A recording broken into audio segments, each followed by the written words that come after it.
Welcome back to the turf project. There's a bit going on here today.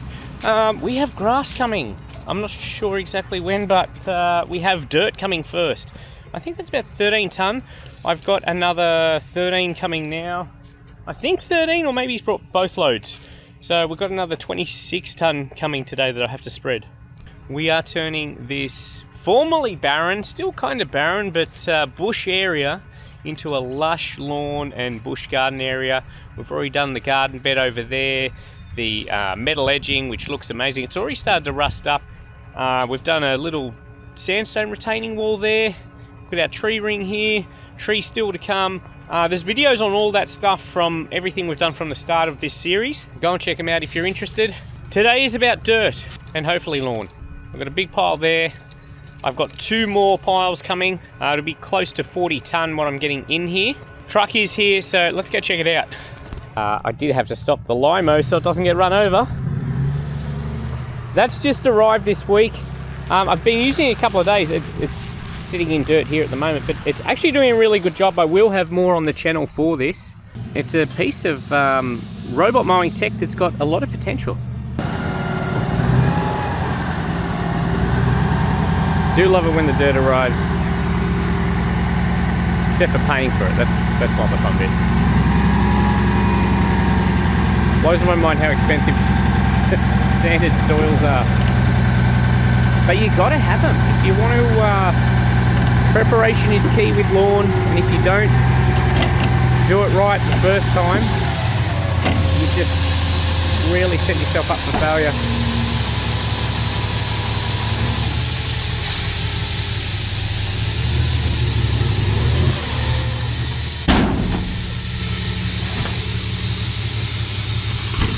So 12 tonne, 80-20 here.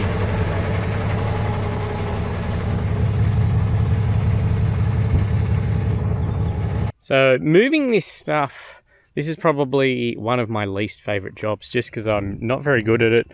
I have a mini excavator. I'm not amazing on it. I make a lot of mess with it, but we're just going to drag all this stuff out and just try and get a layer of thickness that our turf can grow into. The good thing about the land here, it is a natural bush setting, so I kind of like the undulations. We're not looking for a tabletop, a pull top surface or anything, which is really good with my abilities or lack thereof. I'm just going to clean up before I go and get the excavator. There's lots of leaves here. It's just part of being under gum trees, and they've been accumulating, particularly down here. So this is going to be a corner that I'm going to have to focus the blower on, I think. Wrong type of shovel. I'm sure these would all break down, but very thick.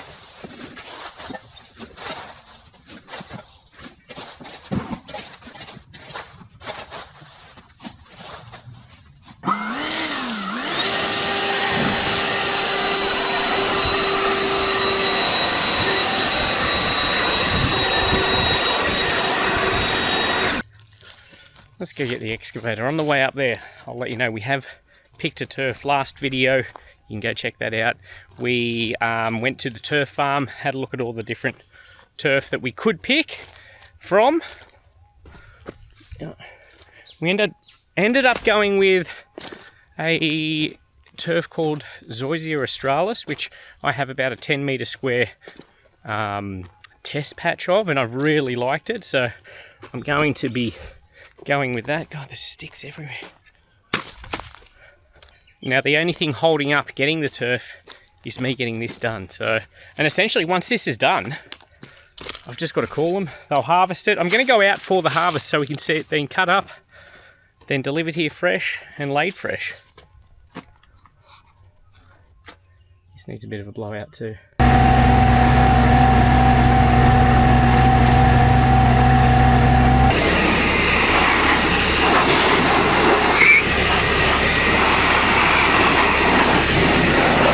Alright, we can't put this off any longer. We just need to start moving some dirt. As soon as we get this dirt moved, spread out, we can get some turf.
So I'm well aware there's probably some excavator operators or people that have just used excavators that are probably having a heart attack watching me work. But again, like I said at the start, I'm not good at this.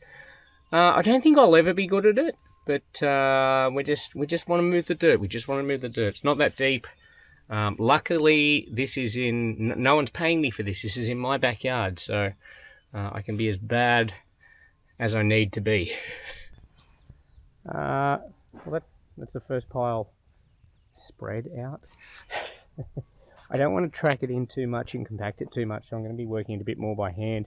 Maybe even use the Hawk Cart's Razorback. I've got an old gate, an old metal gate that I might be able to drag behind and level it out a bit. I don't know. We'll see. We'll give it a crack anyway. If it doesn't work, it'll be funny to watch anyway.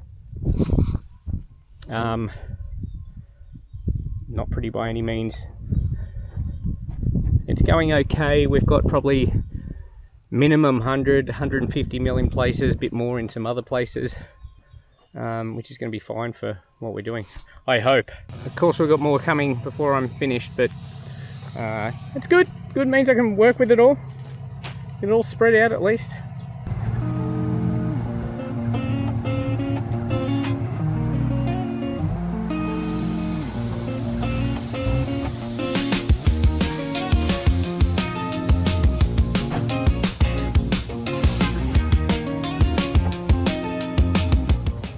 Alright, we're going to grab the gate and attach it to the back of this and tow it around. My level of confidence that this will work is extremely low, but like I said earlier, we might as well give it a crack. It's going to be easier if I just load it up onto there instead of walking it down there. So we'll load it onto the trailer, take it down, then put some sort of strap on the back there, and this thing will pull it, no worries. It's an absolute weapon. I've pulled absolutely full to the brim loads of soil in that trailer uphill, so no issue for the Razorback. Because I think this is a stupid idea and it's probably not going to work, I haven't really spent much time securing it. I feel like I'm going to go 3 meters and regret it, but we're going to give it a crack anyway.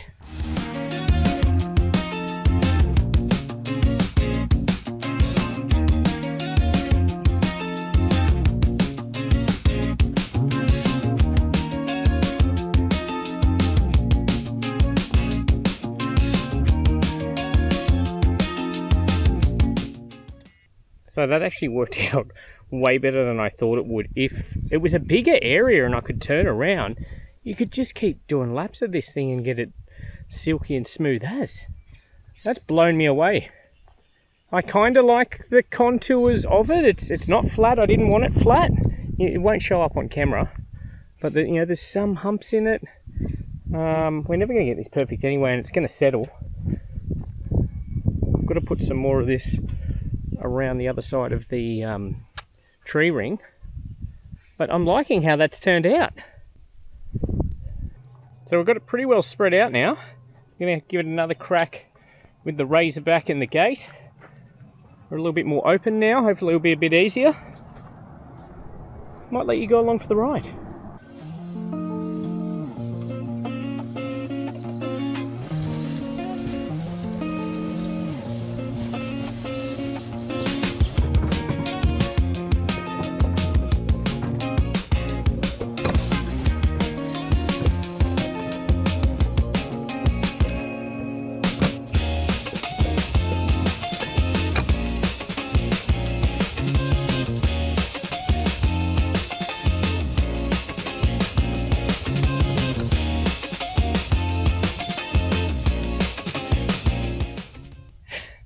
That worked sensationally well. How good is that? I can't take credit for it.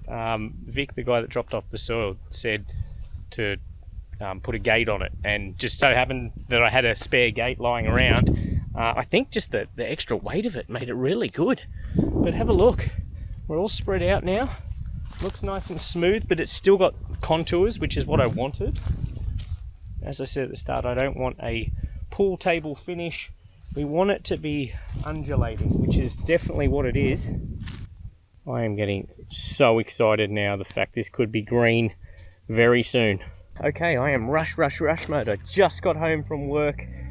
Ben from Musturf has arrived with our turf here, which is lovely. He's going to help me lay it as well. If you didn't see the video last week or the week before, I went to the turf farm, checked out all the turf there. If you're looking at getting turf, maybe check that out, because we go through all the turf that they've got there, the pros and cons for each one. Might help you selecting a turf in the future. We've gone with the Zoysia Australis, as you know. We've got around 200 square meters to lay. Ben's just getting it off the truck now, and I am super excited to get this stuff on the ground. All right, I'm here with Ben from Musturf. We're gonna lay some turf today. We are indeed, mate. You brought out around 200 square of Zoysia Australis, which looks very lovely. I can't wait to start unrolling it. I've chosen it because I like that sort of mid-leaf. A lot of people may not have seen it because it's only a turf that's come to market in the last couple of years, isn't it? Yes, it is. Look at that. That's beautiful. Can't wait to get that down. You've got some bit of fert to lawn launcher. This is like a pre-laying. Yeah, throw it down beforehand. It's got a lot of water crystals and things like that in it, just to help retain moisture. And I guess when you're laying new turf down, it's pretty susceptible to drying out. So those water crystals will certainly help with that. That sounds good, because yeah, water is crucial when you don't want this stuff to dry out. You want to keep it moist, but you don't want it flooded, do you? Yeah, it's just really important to understand that while it's new and until it puts roots out, the only way that your turf is going to stay alive is by this physical layer here being wet. Yeah. So a lot of people make the mistake of assuming it's going to draw up from the ground, but it won't. So it's just important to keep this top layer here, all the thatch and everything damp. So anything that can retain a bit of moisture in that, yeah, is going to help. I'll be doing definitely. I'll be hand watering just because it's going to be ultra satisfying to do. I do love doing it. So what's the plan here? I've done the prep here, and for me, I like to keep things simple. I don't like to overcomplicate it. I've just, given a little bit of prep underneath, killed what was under there, and then threw down some of this turf underlay. Yep. Got it as smooth as I could. I've gone with undulations because that's the look I want. I didn't want to compact it too hard, but I didn't want any sinky spots. Yep. Is that the right thing to? Yeah, that's perfect. Yeah, I really like what you've done here with the. Oh, there you go. Nice undulations through there. Looks good. Yeah. So apart from that, it's just put this lawn launcher down and then roll the stuff out, isn't it? Pretty much. Yeah. Start with our borders, straight edge across the back there, and run a border along your garden edge and infill the centre. So now the only other maybe tip I guess you'd give, if you do have slopes, you want to go across the slopes, don't you? Is that correct or not? Yeah, definitely go across, like as in this way, you mean? Well, say we had a big slope here. Yep. You'd lay across the slope, not up and down. Yes, that's right. Yeah, and and another good thing to do as well is a lot of people think you start at the top and work your way down. Mm-hmm. If you start at the bottom, work your way up, it's much easier to pull the turf tight into itself. Oh, okay. Well, so, I probably would have started at the top. Yeah, so a lot of people, you can, and that way, when you lay it, like let's say we're at the base of a hill here facing up, lay across the bottom of it, and then your next roll, you can then pull down easier into it, and you end up with a nice tighter finish when you're. Any other tips with lay? I'm sure you've laid quite a few of these rolls in your time. Not as much as some, but no. yeah, we've thrown them down, that's for sure. I'm sure you prefer the big maxi rolls that. Yeah, they're pretty. Maxi rolls are good, but it still requires labour with the people on rakes and things like that. But no, look, it's like a million ways to skin a cat, right? Yeah. So everyone has their own techniques of laying turf. Most importantly, I think something that's really important to help with maintaining hydration is like a brick pattern, laying it as a brick pattern. That just sort of helps not dry your edges out. But otherwise, look, it's up to the person who's laying it, really. You just want to make sure you don't have any gaps. And look, it's hard to, as long as you have prepped okay. Yep. You keep the water up to it. It's hard, really, to get it wrong. It is, yeah. Unless you're having massive gaps, and when the turf might shrink back a little bit, then it'll grow in and you'll end up with an inch gap sort of thing. That's when you have issues. But generally speaking, like I said, it's as long as you're pulling the rolls tight into each other and you're keeping the water up to it and your prep work is good, and you're not going to end up like you were talking about before with soft spots where if you walk over it when you're watering it, you're going to go, oops, shit. Yeah. You've got so. Well, I hope there's none of them anyway. There may be, but the good thing out here, I keep saying it, because we're in a nice bush setting, we're going for that rustic sort of look. So you can't make mistakes. It's very forgiving. Yeah. If you do make that mistake of having them too far apart, you can fill it with some underlay or sand Yeah, later, that's right. Yeah, generally as well, if you're ever like laying up against an edge like this, like where we are now, where it's not a finished edge, so you're just going to have a roll off. Yep. I like to build a bit of underlay up against that edge, and I find it just helps stopping the edge of the turf drying out. Okay. Yeah. Obviously, if you heavily water that edge will often can wash away a little bit, but it's giving it some kind of chance rather than just having a cut finish right on the edge of it. So try and keep a little ramp up to it. Yeah, if you can just sort of bund it up. But again, like you say, if you have, if you end up with gaps for whatever reason, if you've not been watching and you've pulled them too tight on one end and the back end, you can either cut a patch of turf back into it, but cut, if you've got a gap this big, cut this much out and put a bigger square into it, because if you put a strip this big of turf in, it's just going to dry out. So yeah, or just I guess that is the other tip too. If you're doing like a small nature strip or something, and you've only got a little tiny landing strip left, that's not a great idea, is it? You're better off to go, right, I've got one roll left, and cut 400 mil out of a roll and have a much bigger patch. So cut back and then fill it in with a bigger patch. Beautiful. All right, well, I guess we get into laying this stuff. Lay some turf, eh?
A lot of you would have seen me use this thing, the Arbortech ball saw. I've been using it on like thick, overgrown edges in my Tim the Lawnmower Man cleanups, and it's really good at getting through like thick dirt, getting a nice cut. I've been using I think they call this the landscaping blade.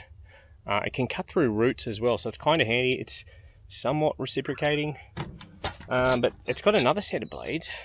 These are the turf cutting ones, which should get us a nice clean cut on these turf rolls.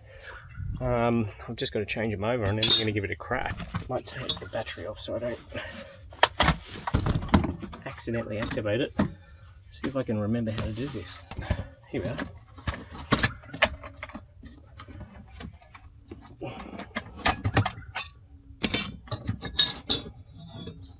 think it's this way.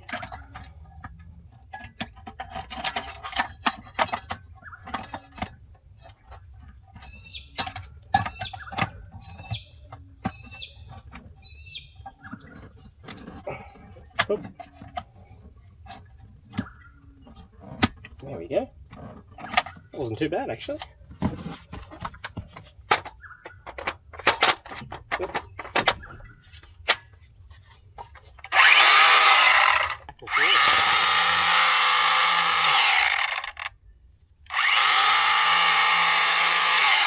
Wasn't it? Wow, okay. All right. There's got to be a way to know where you're going though. You've done this. Yeah, if you kick it back with your foot, like kick your foot into the crease. Kick your foot into the crease. Yeah, that's it. Find the crease of find the edge of the roll. Okay.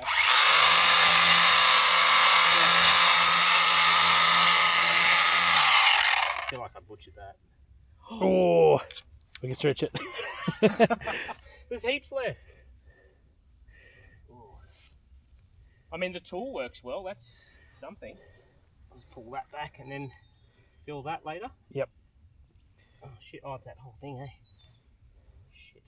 That's all right. That'll grow in. Yeah. Sure. Yeah. So if you kick, well, look, I laid that. That's the edge of your roll there. I know. It's just hard to. Yeah.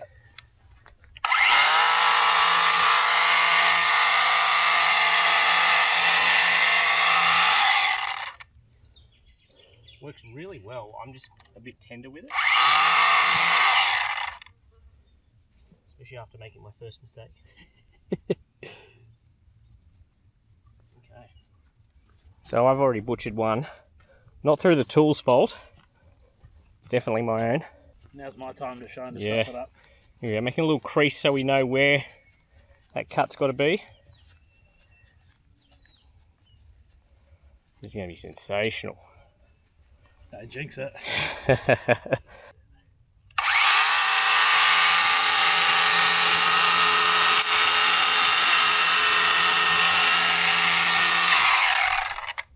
Lovely. Moment of See truth. the result? Look at that. And wedge that in there. Beautiful. No one would ever know. Bit easier than with a Stanley knife. Yeah? Yeah.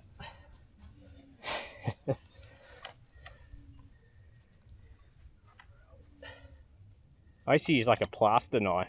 Oh yeah, well I've got just a steak knife in the truck too, they work really well.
Got a little bit carried away and finished off completely.